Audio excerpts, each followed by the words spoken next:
Hi అండి, welcome to రాణిచెఫ్. ఈరోజు వీడియోలో సగ్గుబియ్యం పాయసాన్ని చాలా ఈజీగా ఎలా ప్రిపేర్ చేసుకోవాలో చూపిస్తున్నాను. ఒక గ్లాస్ సగ్గుబియ్యాన్ని తీసుకొని 1 గంట పాటు నానబెట్టుకోవాలి. స్టవ్ మీద ఒక గిన్నె పెట్టి అందులో 2 స్పూన్ల నెయ్యిని వేసి డ్రై ఫ్రూట్స్ని దూరగా ఫ్రై చేసుకోవాలి. ఈ సగ్గుబియ్యం అనేవి మన ఒంటికి చాలా చలువ చేస్తాయండి. కాబట్టి ఈ ఎండాకాలంలో ఈ రెసిపీని చేసుకొని తింటే చాలా హెల్తీగా ఉంటారు. చూడండి, డ్రై ఫ్రూట్స్ ఈ విధంగా ఫ్రై అయిన తర్వాత వేరొక బౌల్లోకి తీసుకోవాలి. మళ్ళీ అదే బౌల్ తీసుకొని నానబెట్టిన సగ్గుబియ్యాన్ని కొంచెం వాటర్ని యాడ్ చేసి సగ్గుబియ్యం కొంచెం ట్రాన్స్పరెంట్ అయ్యేంత వరకు ఉడికించుకోవాలి.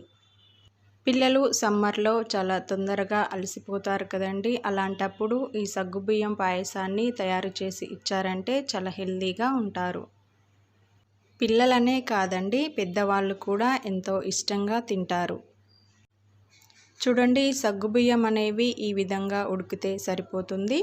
ఇప్పుడు కాచి చల్లార్చుకున్న పాలని కూడా వేసి అంతా ఒకసారి కలుపుకున్న తర్వాత మరొక 2 నిమిషాలు ఈ సగ్గుబియ్యాన్ని ఉడికించుకోవాలి.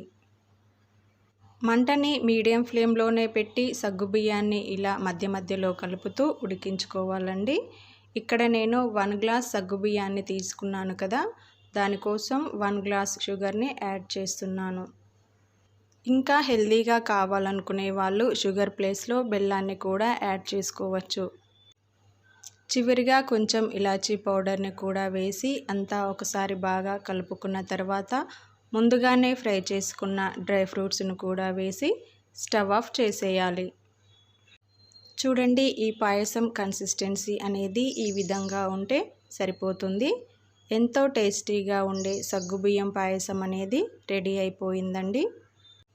మీరు కూడా ఒకసారి ఈ పాయసాన్ని ఇదే విధంగా ట్రై చేసి చూడండి. ట్రై చేసిన తర్వాత మీకు ఎలా కుదిరిందో నాతో తప్పకుండా షేర్ చేసుకోండి. ఈ సగ్గుబియ్యం పాయసం అనేది వేడి వేడిగా తింటే ఎంతో టేస్టీగా ఉంటుందండి. ఫ్రిడ్జ్లో పెట్టి చల్లారిన తర్వాత తిన్నా కూడా భలే రుచిగా ఉంటుంది. నచ్చిందండి వీడియో? మీకు నచ్చితే కనుక లైక్ చేయండి, షేర్ చేయండి, కామెంట్ చేయండి, సబ్స్క్రైబ్ చేసుకోండి మన ఛానల్ని. Thanks for watching. బాయ్ అండి.